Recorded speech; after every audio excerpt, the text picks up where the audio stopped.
السلام علیکم دوستو، آج کی کہانی کا نام ہے عید کارڈ۔ دادی جان کے پاس مفید باتوں اور یادوں کی ایک ڈائری تھی۔ جب بھی وقت ملتا انم اور عمر دادی جان کے پاس بیٹھ جاتے، دادی قصے سناتی جاتی اور وہ پوری توجہ سے سنتے جاتے۔ دادی جان کے پاس ایک ڈائری تھی جس میں اچار، مربع جات اور مختلف چیزوں کی چٹنیاں بنانے کی ترکیبیں لکھی ہوئی تھیں۔ ایک بڑا سا البم بھی تھا جس میں تصاویر کے ساتھ ساتھ بہت سے عید کارڈ بھی تھے۔ عید کارڈ بہت خوبصورت تھے۔ کسی کارڈ پر قدرتی مناظر تھے، کسی پر سنہرے حروف لکھے ہوئے تھے۔ دادی جان نے ایک سبز رنگ کا عید کارڈ دکھاتے ہوئے کہا، بچوں یہ تمہارے تایا جان کا بھیجا ہوا عید کارڈ ہے۔ تایا جان کا بھیجا ہوا عید کارڈ۔ عمر نے عید کارڈ ہاتھ میں پکڑتے ہوئے کہا، کارڈ کے اندرونی صفحہ پر نہایت خوش خط لکھا ہوا تھا، پیاری امی جان، پیارے ابو جان، عید کے پرمسرت موقع پر میری طرف سے دلی عید مبارک قبول کیجیے۔ آپ کا پیارا بیٹا توفیق احمد۔ دادی جان نے بتایا کہ جب تمہارے تایا ابو پڑھنے کے لیے شہر گئے تو انہوں نے ہاسٹل سے یہ عید کارڈ بھیجا تھا۔ انم نے اپنے اسکول کے زمانے میں ایسے عید کارڈ دیکھے تھے، مگر پھر موبائل فون کا استعمال زیادہ ہونا شروع ہوا تو عید کارڈ منظر سے غائب ہو گئے۔ عمر نے اسی دور میں آنکھ کھولی تھی کہ موبائل فون پر فیس بک یا واٹس ایپ پر عید کی مبارکباد دینے کا رواج ہو گیا۔ دادی جان کے البم میں اور بھی بہت سے عید کارڈ تھے۔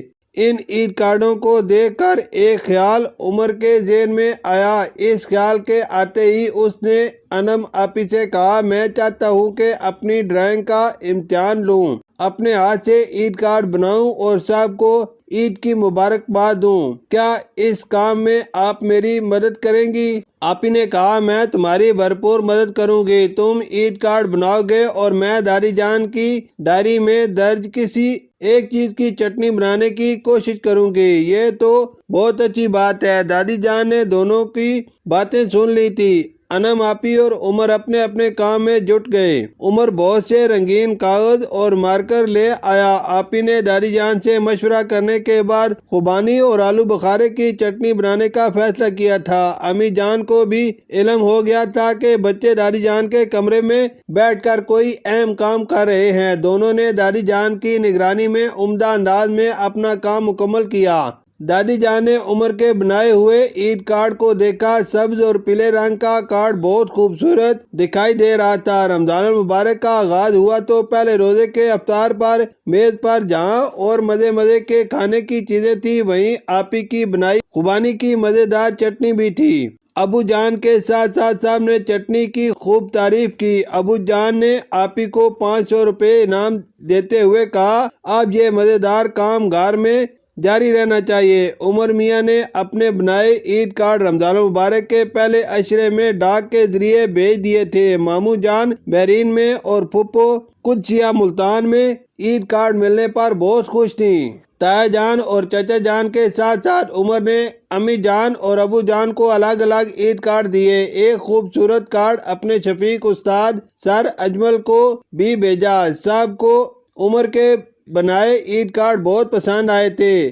چاند رات کو عمر نے دادی جان کے کمرے کے دروازے پر دستک دی، عمر میاں اندر آ جاؤ۔ عمر جب کمرے میں داخل ہوا تو اس کے ہاتھ میں ایک خوبصورت عید کارڈ تھا۔ اس نے نہایت ادب سے کہا، دادی جان یہ عید کارڈ آپ کے لیے ہے۔ دادی جان نے عید کارڈ لیتے ہوئے محبت سے عمر کے سر پر ہاتھ رکھا۔ عید کارڈ دیکھ کر دادی جان بولی، واہ بہت عمدہ عید کارڈ ہے، میں اسے اپنے البم میں لگاؤں گی۔ ایک عرصہ کے بعد کوئی نیا عید کارڈ البم میں لگے گا۔ جیتے رہو عمر میاں۔ آپ کا بھی شکریہ امی جان۔ یہ آواز عمر کے ابو کی تھی۔ ان کے ہاتھ میں عمر کا بنایا ہوا عید کارڈ تھا۔ دادی نے کہا، میرے بچوں، دور جدید کی چیزیں سے تعلق ضرور رکھنا چاہیے لیکن ماضی کی اچھی روایات کو بھی نہیں بھولنا چاہیے۔ عمر میاں نے بہت کم پیسے خرچ کر کے ہمیں اپنے ہاتھوں سے جو عید کارڈ بنا کر دیے ہیں، اس سے اخلاص، محبت اور تعلق کا احساس ہوتا ہے۔ دادی جان کی باتیں سن کر عمر بولا، دادی جان ایسا صرف اور صرف آپ کی وجہ سے ہوا ہے۔ انشاءاللہ ہمارے گھر میں یہ روایت قائم رہے گی۔ شکریہ۔